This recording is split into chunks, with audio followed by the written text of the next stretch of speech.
រុនសួស្តីពុកម៉ែបងប្អូនទាំងអស់គ្នាស្វាគមន៍សាជាថ្មីមកជួបយាយយើង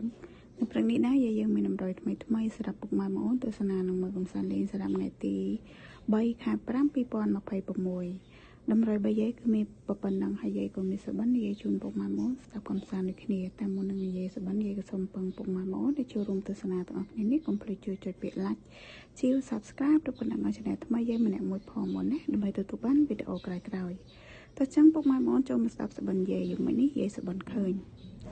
មនុស្សប្រុសស្រីឈរតរៀបជួរទាំងជួរមកផ្ទះយាយហើយថាផ្ទះយាយហ្នឹងអ្នកកោះរង្វាន់ឆ្នោតកោះថាគេមកចាប់រង្វាន់ផ្ទះយាយហើយគេកាន់ស្លឹកឆ្នោតម្នាក់មួយស្លឹកតែស្លឹកឆ្នោតហ្នឹងរបៀបដូចกระดาษកេះធំចឹងចាហើយមកឈរតរងជួរនៅផ្ទះយាយមកចាំកោះឆ្នោតហើយកោះឆ្នោតហ្នឹងចេញសុទ្ធតែអក្សរខ្មែរចឹងណាមានស្រីមានផុសឈរតរៀបជួររងចាំហ្នឹងហើយចឹងយាយក៏កាត់យក98 98 88 48 49